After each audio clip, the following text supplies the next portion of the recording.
Assalamualaikum warahmatullahi wabarakatuh. Waalaikumsalam warahmatullahi wabarakatuh. Oke, selamat siang dan salam sejahtera. Ya, mudah-mudahan kita semuanya dalam keadaan sehat walafiat dalam kondisi pandemik COVID-19. Kita kuliah online, ya, walaupun kita dalam kondisi inkondisional. Kita lakukan pembelajaran walaupun masih ada kekurangan di sana sini, bisa jadi nanti sinyalnya kurang baik, ya. Tapi ya kita berusaha tetap menyikapin dengan lapang dada.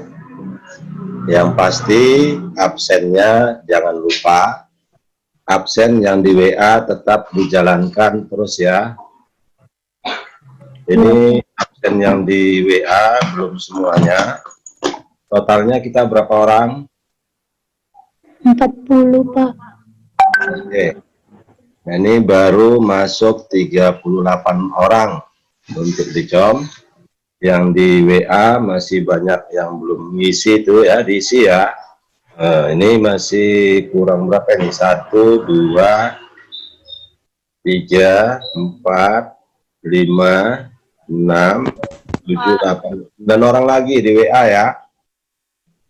Di WA 9 orang lagi belum masuk. Semester berapa kita ini? 5, Pak. Ya. Berarti udah mau tamat ini ya. Oke. Nah, ini yang di JOM sudah 40 orang. Total kita 40 orang. Udah oke semua. Absennya di WA diperhatikan. Masih ada itu yang belum. Sambil diisi. Kuliah apa kita sekarang? Biostatistika, Pak. Biostatistik. Statistik. Udah nampak PowerPoint-nya? Udah, Pak. Ya. Nur Fadilah udah nampak? Udah, Pak. Biostatistik. Bio apa artinya bio? Hidup, Pak. Hidup. Statistika. Biostatistika berarti kita mempelajari kehidupan dari makhluk hidup, dan kita harus rekap, harus data, harus kumpulkan dan ditampilkan dalam bentuk gambar, dalam bentuk tabel, atau dalam bentuk grafik ya. Nah, ini mau kita record seperti itu kehidupan kita, kehidupan manusia, atau kehidupan hewan dan tumbuhan. Karena kita bergerak di bidang farmasi, maka kehidupan yang berhubungan dengan bidang farmasi. Apakah itu masalah obatnya, masalah penyakitnya, atau masalah produksi dari bahan farmasi ya. Oke. Nah, nanti kalau ada tugas itu bisa dikirim melalui WA. Kalau nggak melalui WA bisa digunakan email yang saya tulis di bawah ini. Apa emailnya?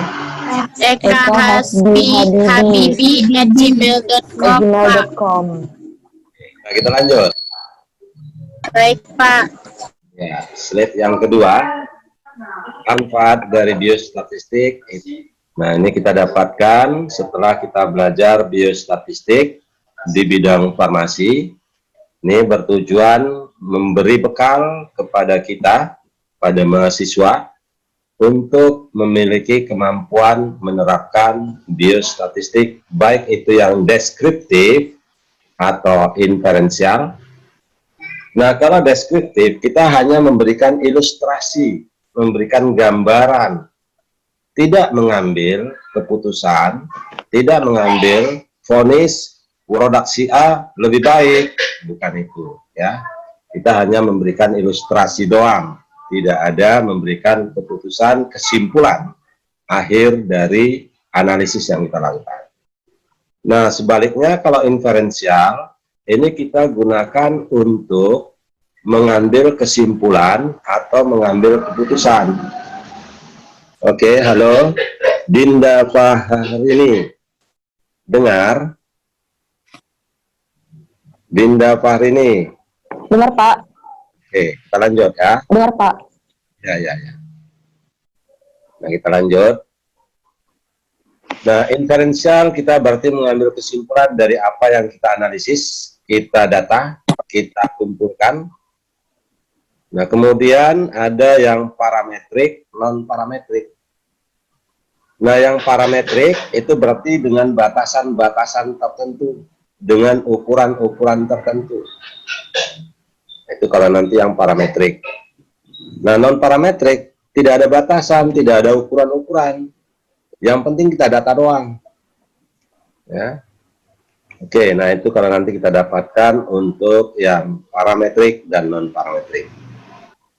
Sehingga setelah kita kuliah, menempuh mata kuliah biostatistik, kita berharap mampu berpikir secara kuanti, ya, dan aplikatif yang berkaitan dengan ilmu kita, ilmu farmasi, ilmu kefarmasian, sehingga biostatistik bisa digunakan sebagai alat bantu dalam mengatasi masalah. Misal, kita melakukan penelitian pembuatan tablet.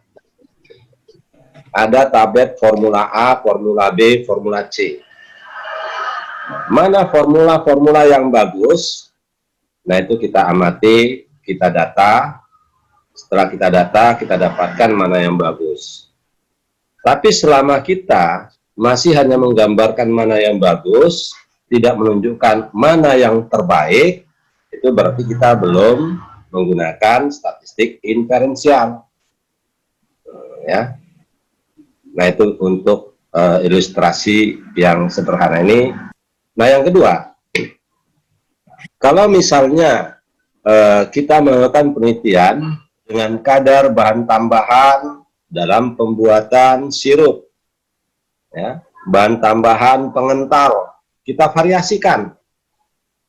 Nah, ada variasi bahan pengental, berarti ada efek dari kekentalan yang bakal diperoleh dari produk sirup yang kita buat.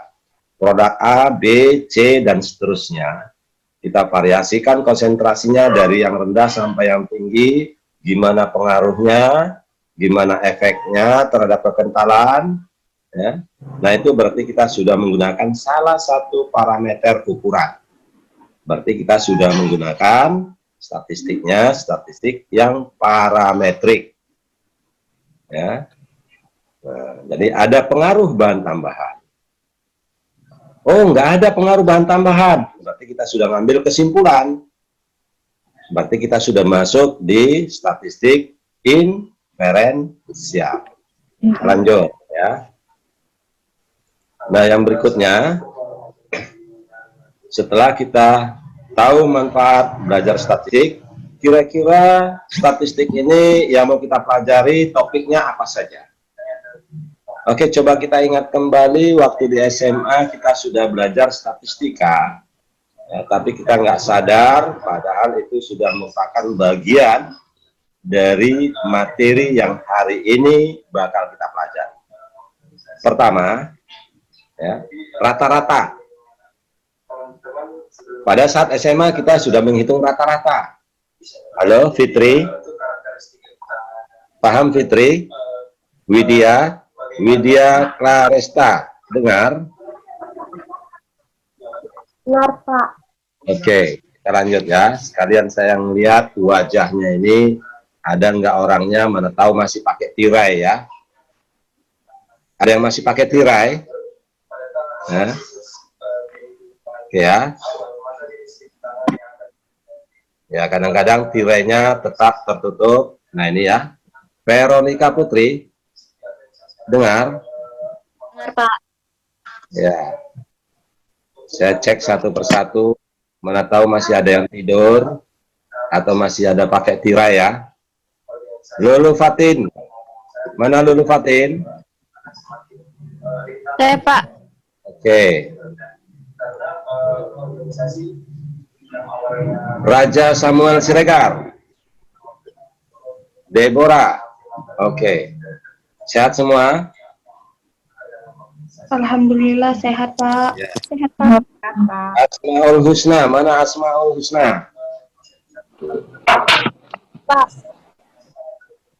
Linda Betari Pasaribu. Saya, Pak. Oke. Raja Samuel Siregar. Mana Raja Samuel Siregar? Oke, Lopian Mas Juwita. Lopian Mas. Oke, kita lanjut. Ada kendala sedikit tadi. Masih nampak PowerPoint-nya? Halo? Pak. Nampak. Makasih, Pak. Oke, coba deskripsi. Oke ya, deskripsi mata kuliah ya. Ya, Pak. Ya, Pak. Nah, untuk deskripsinya ini bukan informasi materi yang bakal kita pelajari di mata kuliah biostatistik ya. Sederhananya materi kita ini nanti yang pertama topik-topiknya yaitu konsep dasar statistik ya. Nah, di sini kita berarti mempelajari mengenal istilah-istilah dulu ya. Apa itu inferensial, apa itu deskripsi ya. Apa itu sampel, apa itu populasi. Nah, itu yang kita pelajari di topik konsep dasar. Kemudian yang berikutnya distribusi frekuensi.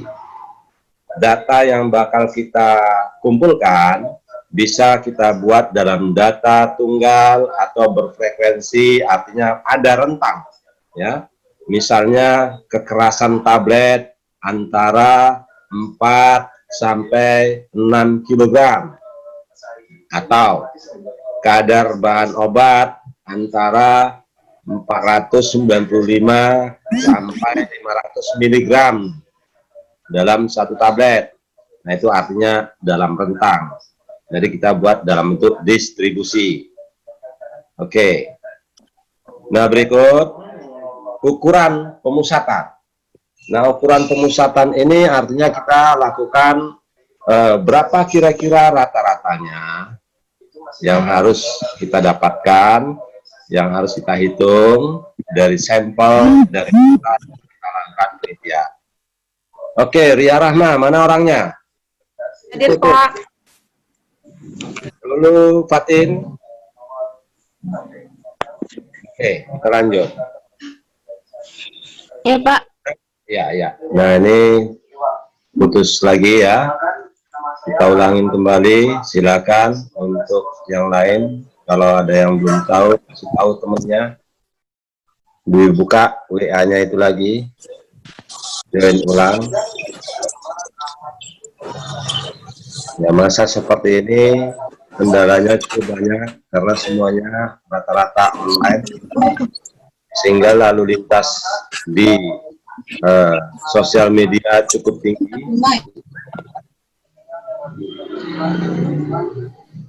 Oke, sambil kita lanjut ya. Nah, berikutnya deskripsi mata kuliah tadi. Raja Samuel, nampak PowerPoint-nya? Renika Lumban Batu, PowerPoint-nya udah nampak? Dengar suara saya? Nampak, Pak. Dengar, Pak.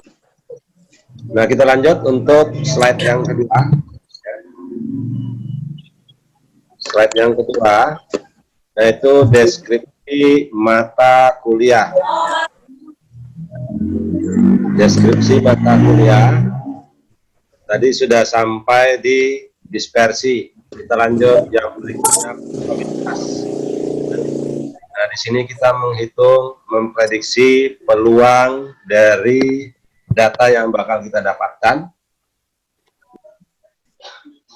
Oke. Renova Boru Taman. Dengar suara saya? Renova? Halo? Pak. Oke. Ya, ini suaranya agak apa ya, terputus-putus.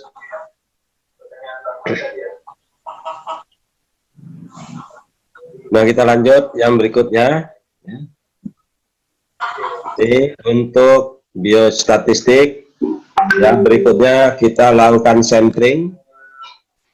Artinya kita mengambil data dari lapangan, mengambil data saat kita penelitian, teknik mengambil datanya itu yang kita pelajari. Nah, baru berikutnya menganalisis data-data yang kita peroleh. Ya. Tujuannya menganalisis supaya kita dapatkan hasil yang baik dengan keputusan yang terbaik. Ya. Nah, kalau sudah kita dapatkan keputusan dengan analisis yang kita lakukan, apakah nanti analisisnya analisis regresi, ya, analisis uji korelasi, datanya normal atau tidak, datanya homogen atau tidak. Kemudian kita uji yang berikutnya tergantung dari desain penelitian. Saya ambil contoh. Misalnya, kita meneliti manakah yang terbaik antara susu Bendera dengan susu Sustagen. Berarti ada dua produk, ya. Atau kita ingin mengetahui apakah obat generik lebih baik atau lebih buruk dibandingkan dengan obat bermerek. Ya. Yang mana obat bermerek? Obat yang namanya tidak sama dengan nama bahan kandungannya. Paracetamol itu obat generik, Sanmol itu obat bermerek, ya. Oke, kita lanjut lagi ya. Nah, ini tadi juga terputus lagi. Baca dulu. Filenya masih nampak? Nampak, Pak. Nampak, Pak. Kita judulnya sekarang filenya. Untuk mahasiswa. Nah, ini aturan-aturannya. Ini aturan untuk tatap muka yang paling penting, ya. Karena kita tatap mukanya tidak langsung, online. Ya, coba nanti absennya tetap diperhatikan. Tadi saya sudah lihat untuk di WA, absennya sudah lengkap, ya. Tapi dengan kondisi yang ada, ya kita maklumin dengan sinyal yang terputus-putus, jam-jam sebegini, jam-jam sibuk, ya memang semuanya tetap online, sehingga kita dapatkan lalu lintas untuk komunikasi online sangat tinggi, ya. Nah, yang penting kita lihat bahwa absen dalam pertemuan kita secara umum kalian sudah semester 5, berarti sudah paham 75%, ya. Nah, itu yang penting pertama. Yang kedua, ya tentunya dengan aturan-aturan yang sudah dibuat sebelumnya tidak ada beda dengan yang ada di sini. Nah, ini nggak perlu saya komentari. Saya kira sudah paham semua. Kemudian yang berikutnya, saya sendiri sebagai dosen juga diatur dengan kesepakatan yang sudah sama-sama dibuat, sama-sama disepakati untuk di institusi kesehatan Helvetia sebagai tempat kita belajar, ya. Nah, ini juga kita dapatkan ada beberapa yang harus saya penuhi. Yang pasti bahwa pertemuan kita ada 16 pertemuan, 2 adalah pertemuan untuk UAS dan UTS. Nah, berikutnya ada 14, terdiri dari 1 untuk pendahuluan. Hari ini merupakan pertemuan perdana, pertemuan pendahuluan. Nah, itu adalah pertemuan untuk kontrak kuliah, penyampaian kontrak kuliah. Nah, berikut tinggal 13 pertemuan. 13 pertemuan lagi itu terdiri dari materi yang bakal kita pelajari. Ya, jadi 13 pertemuan padat dengan materi-materi yang kita bakal pelajari. Nah, oke. Nah, kita lanjut berikut. Masalah nilai. Ya. Kriteria nilai ini juga sudah familiar. Nilai ada nilai A, nilai B+, nilai C, atau nilai B. Tinggal tergantung target kita masing-masing sebagai mahasiswa. Mau nilai yang mana? Yang A, A+, atau A+. Nur Hafizah, mau nilai apa? A+, Pak. Ya, itu tergantung dari target masing-masing ya. Oke. Target kita itu mau yang mana? Nah, ini untuk mendapatkan nilai semuanya tergantung dari aktivitas kita sebagai mahasiswa. Ya, Raja Samuel yang di Parapat. Oke ya. Nah, ini yang pertama tugas terstruktur. TT, tugas terstruktur. Artinya di situ kita dapatkan tugas yang kita kerjakan bersama dengan teman-teman. Tugas kelompok, itu tugas terstruktur. Kemudian yang berikutnya ada tugas mandiri. Tugas mandiri artinya tugas yang kita kerjakan secara pribadi. Nah, kemudian yang ketiga dan keempat itu sudah familiar, UTS dan UAS dengan proporsi masing-masing 10, 20, 30, 40%. Nilai UAS dapat 100. Hanya 40%-nya yang diambil untuk nilai di akhir. Berarti kita punya nilai 40. Sementara UTS nggak hadir. Artinya kita di sini muncul ujian akhir selesai. Tugas mandiri, tugas terstruktur, dan UAS tidak ikut. Berarti nilai masih 40. Kalau nilainya masih 40, itu artinya kita masih berada di posisi terbawah. Ini ya. Nah, jadi silakan dicermatin untuk nilai proporsinya masing-masing. Itu yang perlu saya sampaikan, yang perlu saya ingatkan kembali. Jadi jangan nanti tugas nggak masalah gitu ya. Nah, kemudian untuk UAS dan UTS tentunya sudah biasa, sudah sering dikerjakan, sudah sering dilakukan, dan ini kita dapatkan dengan ujian yang biasa kita lakukan. Pertanyaan berikutnya, gimana untuk penilaian tugas terstruktur? Nah, sekarang ini saya berikan tampilan dalam penilaian tugas terstruktur, supaya nanti tidak muncul bahwa tugas terstruktur dianggap nilainya semuanya 100. Saya kok lebih rendah? Ya. Saya Pak Bazatulo, tugas saya lengkap. Kok lebih rendah dari teman saya? Nah, itu kita lihat dari cara penilaian, kriteria penilaian. Ada 5 grade yang kita harus cermati. Pertama, tugas terstruktur itu dengan grade pertama nilai tertinggi 80-100, atau kalau dikonversi ke alfabet itu sama dengan nilai A.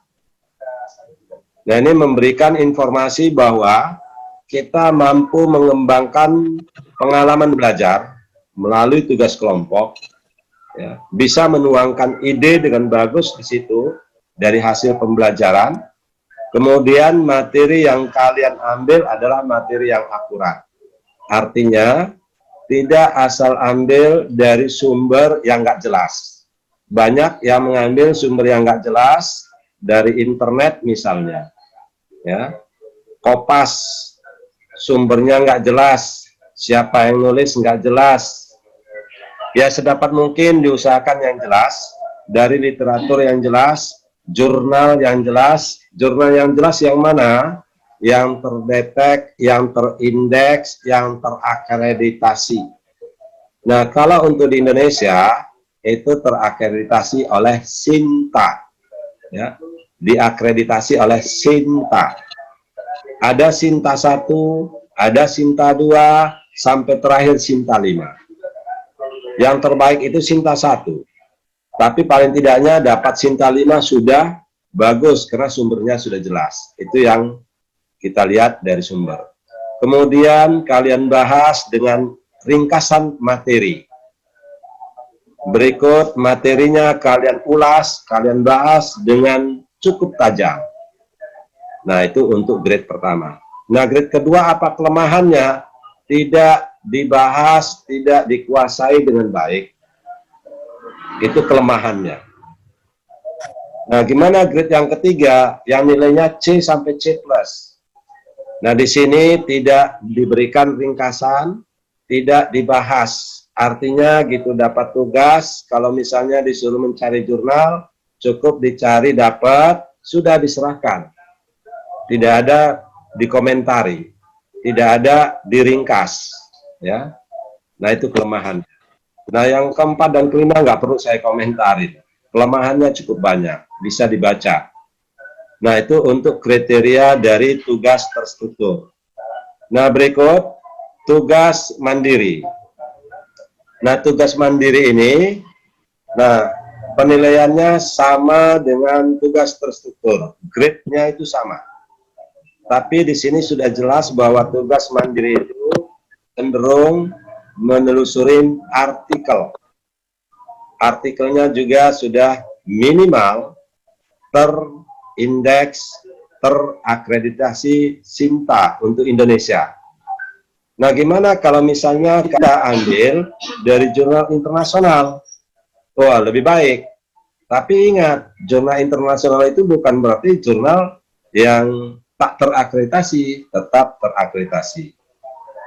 Nah, kalau mau tahu mana yang terakreditasi, silakan dibuka YouTube saya, ya, channel YouTube saya, di bagian tentang, nanti kalian bisa search link dari sana, namanya Simago. Nah, Simago itu adalah tempat memberikan informasi jurnal-jurnal yang terakreditasi secara internasional. Oke.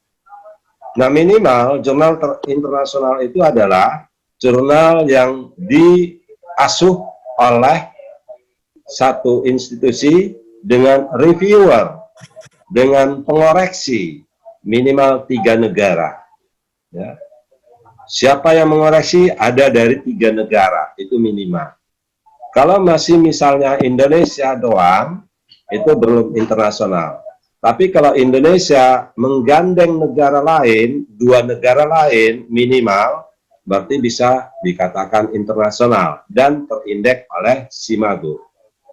Masih ada grade lagi, tapi yang paling penting minimal Simago, ya. Silakan dibuka YouTube saya, Chem Pharma Channel, ya, Chem Pharma Channel, silakan. Oke, nah kita lanjut. Berikut untuk aturan lanjutannya.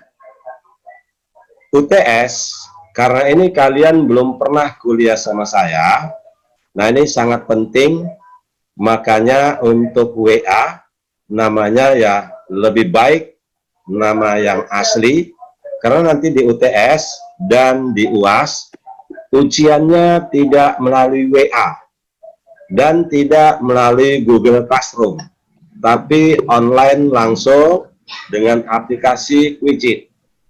Setelah kalian ujian, dalam waktu tidak lebih 15 menit, saya sudah berikan informasi hasil langsung melalui WA. Jadi masing-masing kalian bisa melihat nilai yang didapat. Apakah nilainya bagus atau tidak? Ya.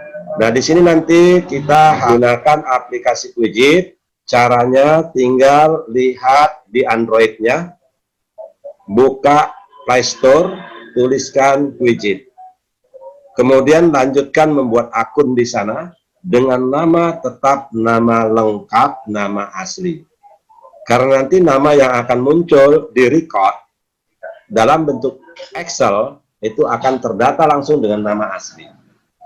Kalau nanti namanya tidak asli, singkatan, akan bermasalah pada saat saya merekap. Saya tidak menemukan nama yang ada di absensi ujian. Sehingga nanti nilai kalian nggak muncul. Nah, itu yang perlu kita cermati, sehingga saya perlu nama asli dan profil. Oke? Paham? Ya. Widya Clarsta, paham? Widya? Paham, Pak. Halo? Ya, oke, kita lanjut ya. Nah, gimana kalau nanti kita dapatkan namanya dalam bentuk singkatan atau sandi pada saat ujian, itu langsung saya hack, ya, saya hack. Dikeluarkan dari sistem, dikeluarkan dari aplikasi. Karena itu nanti akan bermasalah dengan record. Nah, gimana kalau nanti ada dua nomor yang masuk? Dua nomor yang masuk namanya sama, atau dua nomor yang masuk namanya tidak jelas. Kejadiannya akan sama, tetap saya hack, ya.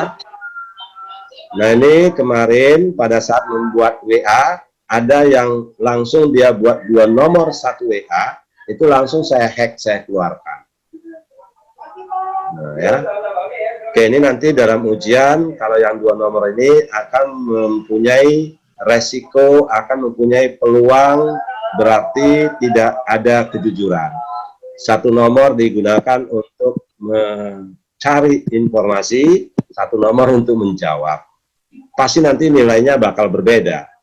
Nah, kalau itu terjadi, maka nanti saya akan kasih, akan record, akan rekap, akan ambil nilai yang paling rendah. Itu resikonya. Dengar? Dengar, Pak. Oke. Dengar, Pak. Nah,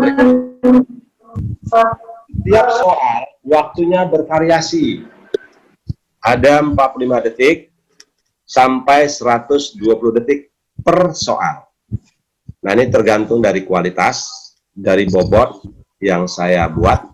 Misal, kalau dia sifatnya hafalan, seperti tadi, apa yang dimaksud dengan deskriptif, ya, atau apa yang dimaksud dengan inferensial, itu berarti waktunya sangat singkat, 40 detik untuk satu soal. Tapi kalau sudah ketemu dengan yang ngitung, ada hitungan, nah ini waktunya lebih lama, sampai 120 detik. Ya. Nah, itu dari segi waktu. Nah, gimana kalau nanti jaringannya tidak baik, seperti kita hari ini sudah terputus sampai 3 kali? Anda tidak perlu pusing, silakan ulangin, ya, masuk kembali. Nah, ini nanti waktunya akan diberikan limit dengan waktu yang sama. Misalnya dalam ujian waktunya kita 1 jam. Berjalan di 30 menit terputus. Nah, connect kembali setelah 15 menit. Maka nanti 30 menit berikutnya itu akan dihitung setelah Anda online kembali dan tidak dikurangin waktunya. Ya. Nah, itu kalau nanti dari segi connecting. Oke. Nah, silakan ini diperhatikan. Nanti tetap ada pelatihan, ya. Tetap ada sosialisasi saat kita mau ujian. Ya, bisa jadi pada saat kita kuliah, ada sekali-sekali kita kuis untuk sosialisasi menggunakan aplikasi ini, supaya nanti saat ujian lebih mudah dan tidak ada masalah. Oke, ya. Nah, kita lanjut yang berikut. Nah, ini kira-kira untuk aturan kuliah. Kemudian referensi-referensi yang bisa dibaca, silakan dibaca, dicari buku-buku ini. Minimal yang terbawah ini, ya, metode statistik karangan Sujana, itu minimal. Ya, minimal dibaca, dicari buku statistik dengan judul metode statistika karangan Sujana. Tapi kalau bisa dapat yang lain ini, ya lebih baik. Dan ini yang lain rata-rata sudah ada di internet, kita bisa link, kita bisa search, kita bisa download. ya. Oke, sampai di sini ada pertanyaan? Halo? Ya, Pak. Pak. Dinian, Ya, Pak. posisi kamu di mana, Dinias? Dinias, Pak. Oke. Ada yang mau ditanyakan? Silakan, saya tunggu. Silakan. Tidak, Pak. Tidak. Ya, Bazatullah, ada komentar? Silakan. Tri Atika Ayudinata. Ada Pak. Nggak ada Pak. Ada yang tanyakan? Silakan. Enggak, Pak. Oke. Susi. Nah, ini ya.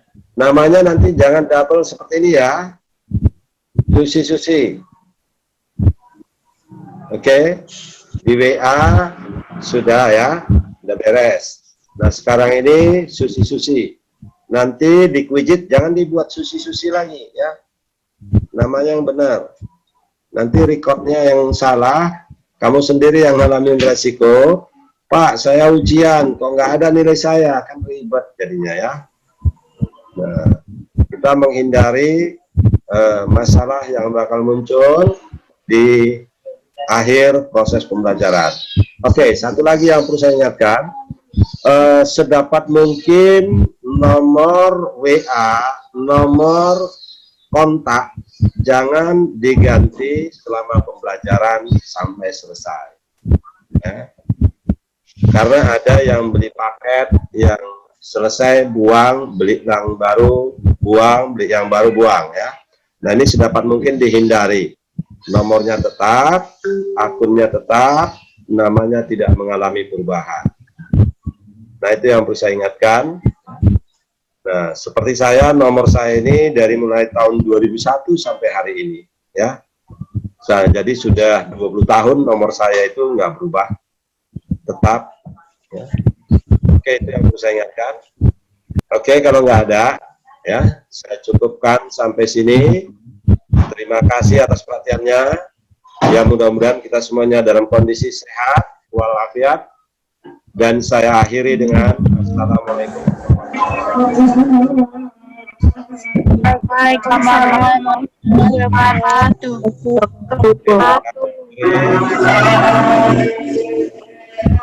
Selamat sore semuanya.